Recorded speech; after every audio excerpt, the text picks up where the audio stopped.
Oke teman-teman, welcome back to my channel ya. Kembali di channel YouTube Sales Magic, rajanya jualan. Di video kali ini kita akan membahas ya eh, materi yang saya sangat yakin para sales akan menyukai apa yang ingin saya sampaikan, yaitu bagaimana kita memanfaatkan psikologi untuk berjualan ya.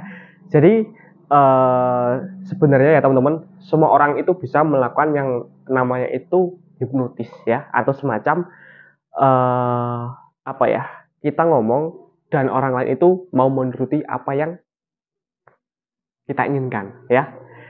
Enak sekali ya kalau misalnya seorang sales bisa menguasai hal tersebut ya, bahwa produk apapun pasti laku ya. Jadi kita akan belajar bersama-sama di video kali ini ya. Saya akan menjelaskan sedetail dan sesingkat mungkin ya, nggak akan bertele-tele ya. Jadi yang pertama ya teman-teman, saat kalian datang ke toko ya teman-teman, pastikan kalian melakukan eye contact mata ya teman-teman. Jadi kalau kalian itu menawarkan produk, pandangan kalian jangan ke bawah ya, tapi pandanglah pemilik toko ya, dan berikan senyuman ya.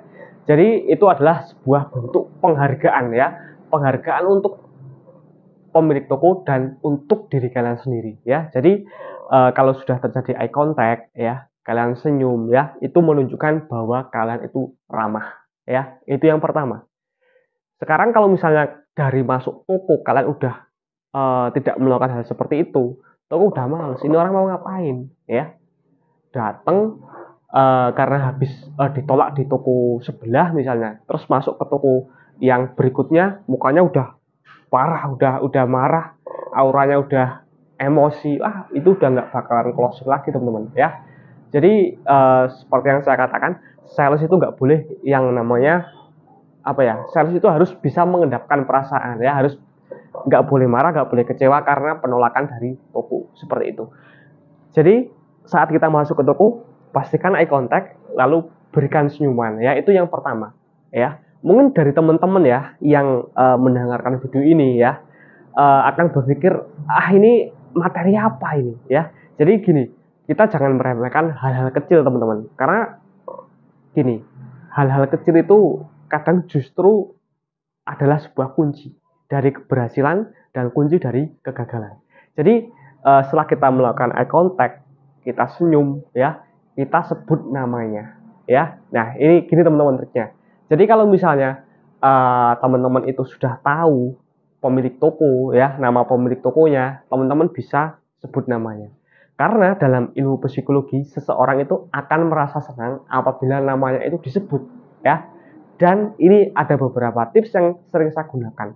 Kalau yang punya toko itu orang yang sudah tua ya, simbah-simbah, siapa panggilnya nggak mbah, siapa panggilnya pak.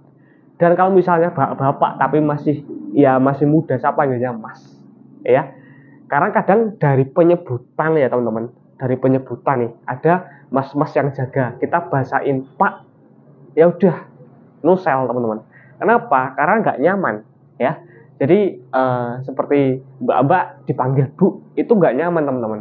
Dari sebutan itu aja pun udah nggak suka sama kalian. Saya sangat yakin ya. Jadi penyebutan itu usahakan benar-benar apa ya, dibikin lebih mudah seperti itu ya.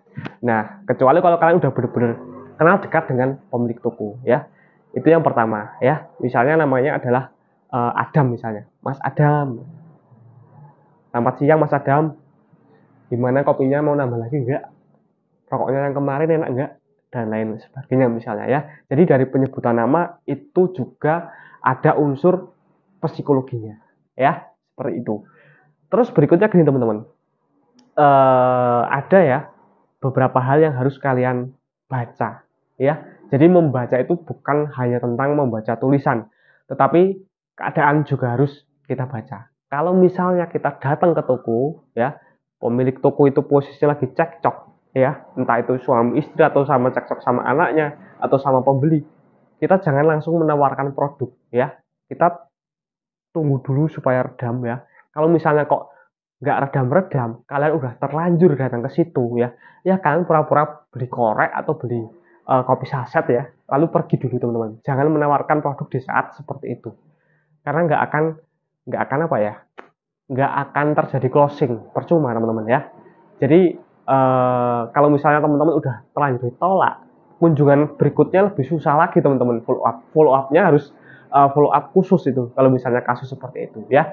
Jadi seperti itu. Jadi kalau misalnya posisi pemilik toko udah tenang ya, udah enak diajak ngobrol, ya istilahnya udah apa ya, udah nggak marah-marah lah. Nah itu kita baru masuk ya, baru memperkenalkan diri kita, produk kita ya, untuk toko yang NOO yang kita belum pernah datang sebelumnya ya. Jadi pahami situasi. Dan berikutnya ya teman-teman, dalam hal psikologi ya, supaya orang itu mau membeli produk kita ya, kita perbanyak kata ya ya.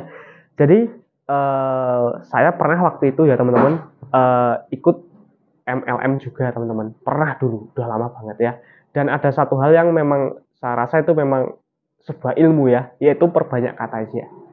Bu, ini kopinya nyoba ya Bu ya, dua-dua nggak apa-apa ya Bu ya, sama ini sekarang ya Bu ya. Nanti kalau misalnya nggak laku bisa diretur ya Bu ya, tenang aja ya Bu, ambil tiga-tiga ya Bu ya, satu aja Bu ya. Ya, jadi dengan kita mensugestikan kata-kata ya yang berulang-ulang, alam bawah sadar mereka akan mengatakan ya. Kalian boleh percaya, boleh tidak, tapi kalian harus buktikan apa yang saya sampaikan di video ini, lalu kembali lagi ke video ini ya, tulis testimoni kalian ya. Praktekinnya kalian juga harus yakin teman-teman ya. Sebenarnya kunci dari menjual produk yang pertama adalah kita yakin dulu kalau produk kita itu produk yang bagus ya, produk yang layak ya, produk yang istilahnya yang top markotop lah seperti itu ya. Jadi jangan apa ya, jangan mensugestikan kata tidak, tapi sugestikan kata ya seperti itu. Nah lalu berikutnya, dalam ilmu psikologi itu juga ada beberapa teknik closing cepat juga. Tapi untuk yang satu ini materinya mungkin saya upload next video karena itu juga agak panjang. Saya jelaskan yang basicnya dulu aja teman-teman ya. Nah terus gini teman-teman, terakhir ya untuk closingan video ini, teman-teman itu harus istilahnya itu bisa membuat sebuah cerita ya, yang jualannya terbalut dengan cerita ya. Sebenarnya pada dasarnya semua orang itu nggak suka kalau ditawari produk ya.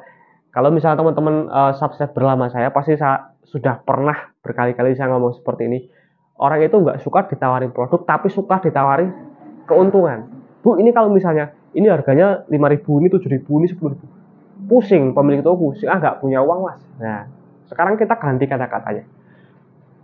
Bu, ini kalau misalnya kopi ini habis, ini untungnya jenengan 5.000 Bu. Kalau yang ini habis untungnya 20.000 Bu. Pemilik toko akan tersugesti akan keuntungan, bukan modal yang harus mereka keluarkan. Ya. Bisa dipahami ya teman-teman apa yang saya sampaikan ya. Seperti itu. Ya, dan teman-teman juga bisa menggunakan analogi-analogi yang lainnya ya teman-teman. Sebenarnya kalau yang namanya ilmu marketing itu fleksibel. Oke, mungkin itu dulu yang saya sampaikan ya. Mungkin ada hal yang belum saya sampaikan karena saya membuat video ini tanpa skrip ya. Mungkin ada 1-2 yang ketinggalan, beberapa poin yang harusnya saya sampaikan tapi saya lupa, nanti akan saya upload di part 2-nya ya. Terima kasih teman-teman. Jadi intinya seperti itu.